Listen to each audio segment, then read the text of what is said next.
कनवा संगे हो गई बिया छोटी ननदी। कनवा संगे हो गई बिया छोटी ननदी। कनवा संगे हो गई बिया छोटी ननदी। बुढ़िया पवन गईली संगवा गईला कनऊ। बुढ़िया पवन गईली संगवा गईला कनऊ। यस मन करेला बेलन में खींची मारी। यस मन करेला बेलन में खींची मारी। बनी यही से मुरा कलाज छोटी ननदी। बनी यही से मुरा कलाज छोटी ननदी। बनी यही से मुरा कलाज छोटी ननदी। कनवा संगे हो गई बिया छोटी ननदी। कनवा संगे हो गई बिया छोटी ननदी।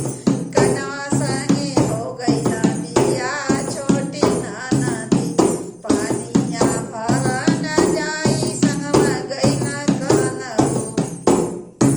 पानिया भरन गईली संगवा गईला कनऊ। पानिया भरन गईली संगवा गईला कनऊ। आसमान करेला गड़िलवे खींची मारी। आसमान करेला गड़िलवे खींची मारी।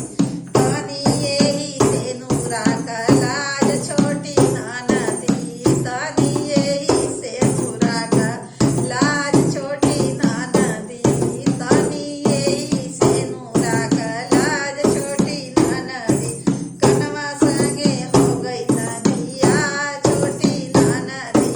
कनवा संगे हो गई बिया छोटी ननदी। कनवा संगे हो गई बिया छोटी ननदी। घसिया गढ़न जाई संगवा गईला कनऊ। घसिया गढ़न जाई संगवा गईला कनऊ।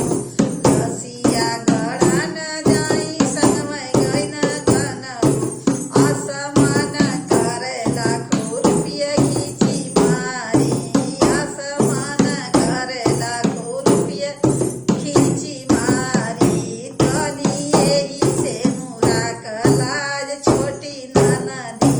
तनी यही से मुरा कलाज छोटी ननदी। तनी यही से मुरा कलाज छोटी ननदी। कनऊ संगे हो गई बिया छोटी ननदी। कनऊ संगे हो गई बिया छोटी ननदी। कनऊ संगे हो गई बिया छोटी ननदी। फूलवा तोड़न जाई संगवा गईला कनऊ। फूलवा तोड़न जाई संगवा गईला कनऊ। आसमान करेला डलरिये खींची मारी। आसमान करेला डलरिये खींची मारी। पानी यही से नूरा कलाज छोटी ननदी। पानी यही से नूरा कलाज छोटी ननदी।